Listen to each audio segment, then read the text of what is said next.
Alright, so guess who's been fighting for their life against the worst 100-generation family curse of a sore throat? This guy, right here. But hey, at least my voice sounds really cool. So I hope you're ready for this week's video. Alex Meyers, Giga Chat Edition. I feel like this doesn't usually happen so early in the year, but the entire beginning of 2024 has just been a flood of movies, right? My goodness, everyone's making up for that 5-month Hollywood strike last year, I tell you what. I mean, come on, a Thunderman's movie sequel? Who asked for this? Now, one of these movies that just came out like a week ago was Netflix's Damsel. Millie Bobby Brown's next big thing since Stranger Things, Enola Holmes getting creeped on by Drake. I mean, come on, is there anything this girl can't do? I've had my eyes on this movie for a while now, but this is one of those Netflix originals, right? So, it's probably bad. But hey, what do you say we dive right in and check it out? Come on, kids, hop in my van, let's go. But before that, really quick, this video is brought to you by Skillshare. Well, somehow it's 2024, and like me, you probably spent a lot of time wondering how to ignore the dystopian hellscape of real life. Well, there's no better time than now to finally buckle down and learn how to do the thing you always wanted. You know, like drawing and 3D modeling, copywriting, journaling, Excel spreadsheets. But here's the thing that I'm sure a lot of you worry about, which is, where do I even start? And more than that, where do I go? I mean, sure, there's a lot of resources out there on how to learn stuff. You can learn a lot right here on YouTube, but you gotta find the right playlist. Are all the videos in the playlist? Is this information still even accurate and relevant? Well, Skillshare has the answer to all of this with what they call learning paths. Not only does Skillshare have pretty strict guidelines to make sure the information is accurate and complete, but also they have personalized, curated paths for you to follow from very beginner levels all the way up to advanced professional skill level. So if you're learning this thing and you really want to keep going, Skillshare tells you exactly where to go. So let's say you're watching my videos and you think like, I'd like to learn how to draw or animate something. Well, here's an example for Procreate. You start off with Intro to Procreate, then you start learning about brushes and textures. You keep going with learning abstract art techniques, and then you learn how to make your own brushes, and suddenly now you're combining everything you've learned to full-on digital painting start to finish. Or if you want to get more into the animation side of things, they have a whole learning path just for that. From the very basic essentials all the way to making your own backgrounds, which would sure benefit from the first class I told you about. See, look at that, it's all connected. So if this sounds interesting to you, guess what? The first 500 people who become Skillshare members using my link will get their first membership month completely free. You can do both of these learning paths I just mentioned completely free. You literally have nothing to lose. So click my link down below and get creative today. Okay, back to the show. So first thing, we meet our main character, Elodie, aka Ellie.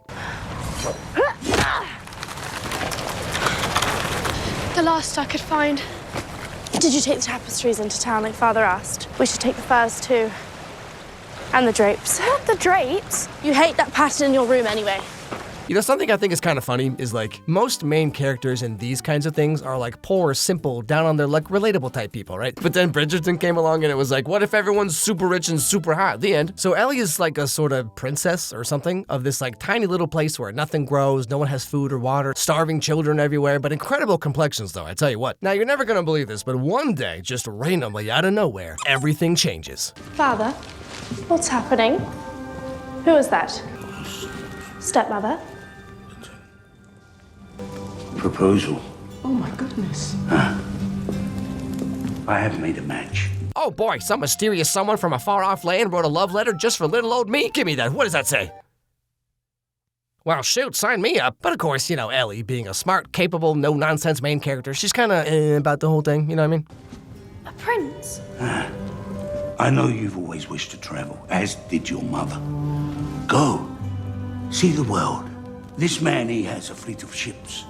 Carriages full of gold. That's no reason to marry. Yeah, ew, gross. Who would ever want that? Yuck. But of course, it's not up to her because this is a medieval fantasy movie, so her dad's just like, what's that? Some strange guy I never met wants to marry my daughter? No further questions, we accept. And they take a boat all the way to wherever this dude lives. What are you two doing up there? Come down here. Come on. This is how you want your prince to meet you. Skin, cold as a corpse, nose all drippy and wet. What have I been telling you this entire trip? That 9/11 was an inside job? So as they approach this mysterious kingdom place, they find out that it's completely covered in this like thick magical fog, which like, yeah, okay, Mr. Tryhard, show off. And then they sail past these giant dragon statues, and they kind of react pretty much the same as like any time a girl would finally come over to my apartment after like 17 dates. Well, I mean, he is a 23-year-old guy who lives alone, but I'm sure his place can't be that bad. Oh no, never mind, no. I should not have come here. Anyway, so finally they arrive, and Ellie is whisked away to a room to get ready to meet the Prince Dude guy tomorrow. There's something wrong. I just hope he's kind and and well read.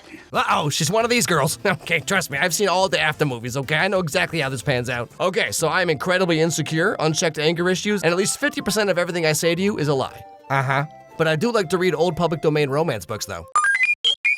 I keep thinking if only Mother were alive, perhaps you could talk to stepmother. She means well, even if she is a bit exhausting. It'll be fine. You'll see. Now, okay, so the next day, Ellie gets, grilled by the prince's mother about whether or not she's fit to marry her son, gosh darn it. Do you know your heart? In truth, it is beating too loudly for me to hear much of anything, Your Majesty. Very pleased to finally meet you, my lady. My son understates our joy. And if I may say so, your father has understated your beauty. Well, yeah, what's the alternative? Joe, my dude, check out how hot my daughter is, though, you know what I mean? Sir, could you just pull ahead and grab your food, please? After this, Ellie finally gets to meet Prince Henry, and they take a little stroll and have a nice heart-to-heart talk and finally get to know each other, as you do 12 hours before you get married. Do you have any questions of me? Questions of what subject? You may choose the subject. What do you think about me? Well, for starters, you make a much better redhead than blonde, okay? I mean, seriously, whoever keeps doing this to you needs to be stopped. Thought it was some sort of provincial insignia. You actually drew this. Hold on, it's a maze, isn't it? I hope that you will get to know my heart. Now, up until this point, it's all been pretty stuffy arranged marriage things or whatever, right? But then we finally hit that point where they can be true to themselves and be all like, I'm not like other girls, I'm not like other boys, and then they just kind of stand there wondering what that even means. I saw some horses being left unattended at the stables. Do you ride?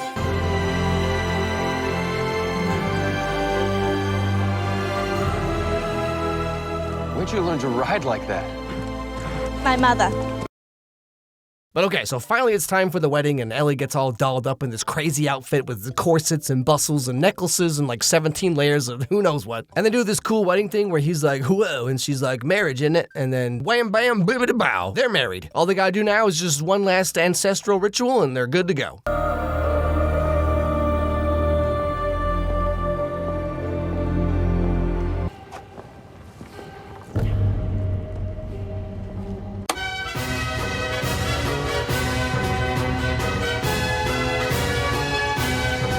See what I tell you. It's like I always say, you gotta go on at least a couple dates before you get married, okay? At the very least, you gotta have the is your family part of a crazy mass cult conversation. It's one of the big 3 dating talks everyone needs to have, okay? What are we? Is your family in a cool and or weird cult? And why do you have a desk drawer full of missing girls' driver's licenses? Anyway, so here we learn a little bit about what's going on with all the whatever the heck this is. When our ancestors first laid claim to this island, they found they were not its sole inhabitants. A creature dwelt here first. With savage bloodlust, the beast left its lair and set upon the village. So the story goes that there was this dragon on the island that was gonna demolish everything. And then some king guy a bajillion years ago made a pact to sacrifice 3 daughters, and in exchange, the kingdom would have infinite money or something like that. And so this whole thing is for paying respect to this historical event. After a bunch of nonsense back and forth, the ritual is done, and now it's time to spend 4 hours taking all this off so they can finally consummate that marriage, you know what I'm saying? I'm sorry.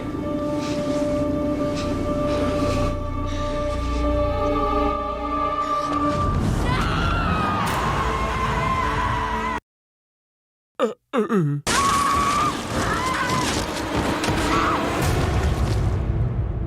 that's the end of the movie. Thanks for watching, guys. Hey, everybody, thanks for watching this video. If you okay, never mind. Whoops. So yeah, would you believe the ritual they were doing was actually just a big smoke and mirrors thing so they could throw her into a giant cave and let the dragon eat her up or something like that? This movie's basically just a fantasy version of Ready or Not. Actually, that's literally exactly what it is.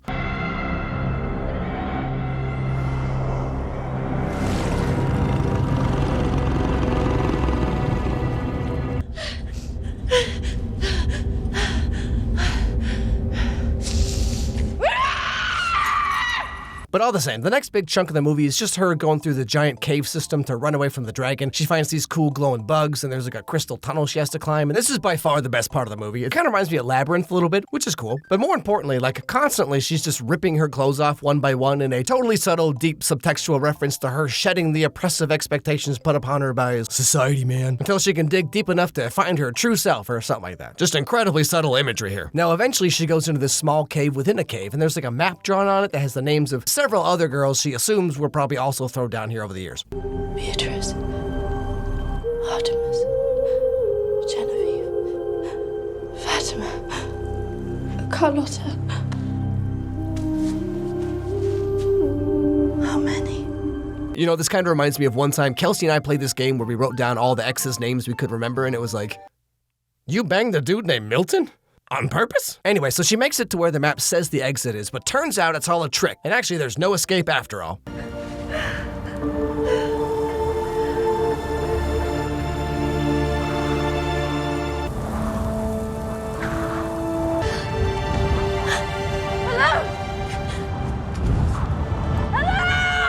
Now, turns out this is her dad who's come to save her, even though he just sold her out like 2 days ago, okay? Because we also learned that they told him about all of this, and he just like went along with the whole thing. But now he feels kind of bad about it. So Ellie makes her way back down through the cave to go find her dad, and then this happens.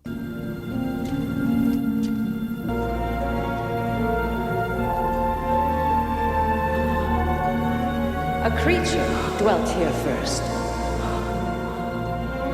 The last of its kind. 3 take.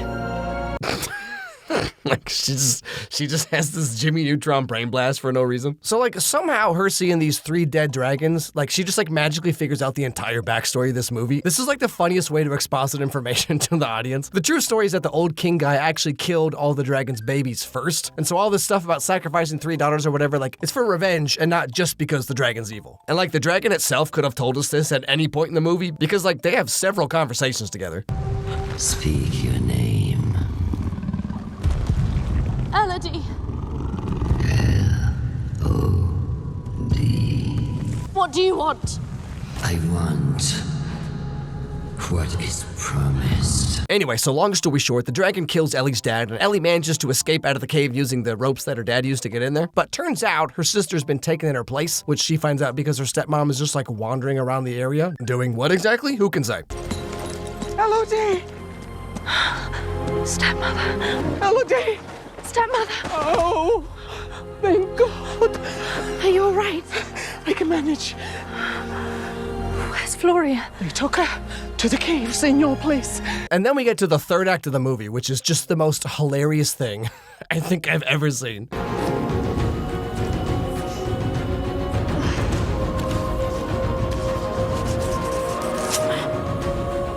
Wow, would you look at that? Just a perfect bob in 3 seconds with an old rusty knife. How does she do it? And then she sets up this Kevin McAllister Home Alone booby trap thing and goes to save her sister. And ultimately, it turns out Ellie's actually this expert sword user and just beats up the dragon. Like, where did any of this come from?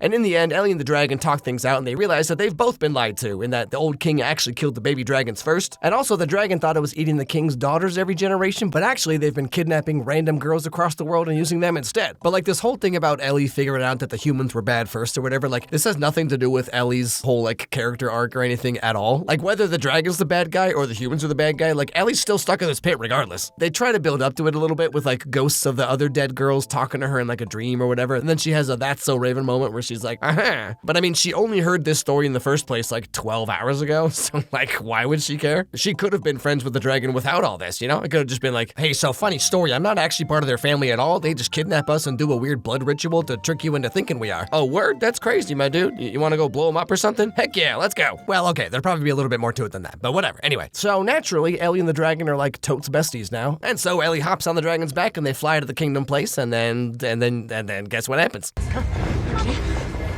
I will offer you all one last chance to do the same. You think we ought to fear you now? It's not me you should fear. This is the end of your story.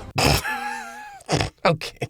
You know, up until the third act, the movie's kind of okay. Like, it's cheesy, but it's like fine. It's whatever. But then the last like 30 minutes, it just turns into a completely different movie. Like, she starts off this relatable, smart, hardworking girl who has to use her brains to escape from a dragon. And then she just goes full Xena warrior princess in like 8 seconds. She's walking in slow motion away from a giant fireball. Like, what even is this right now? As with a lot of things Netflix puts out, I feel like there's a good movie in here somewhere. The basic idea of this movie, I think, is actually pretty solid. Like, happy ever after turns out to be a lie so they can sacrifice a princess to a dragon god. Ellie has to use her wits and cunning to survive. Like, on paper, that's a pretty cool movie. But this movie's written in just the corniest way. It's like someone fed ChatGPT the scripts for 2.5 episodes of Game of Thrones and then made it write a fantasy movie. Everyone's given 110% to just the most like written by a 14-year-old movie script I've ever seen. If they had just like totally changed the third act of the movie and also totally rewritten the entire rest of it too, I think it could have been pretty okay, maybe. But man, this thing it's a whole lot of something, that's for sure. Hey everybody, thanks for watching this video. If you liked it, please watch another one, because that's how the algorithm works. So click on this one that's being recommended to you right now, right here on the screen. It actually helps a lot if you do that, because like that's how YouTube knows that my videos are worth caring about. Also, if you have any movies or TV shows you'd like to recommend, send me an email at alexmyerscontact@gmail.com, and I'll put them on my absurdly long list of movies that I need to get to at some point. Anyway, hope I made your day a little bit better, and I'll see you all next time.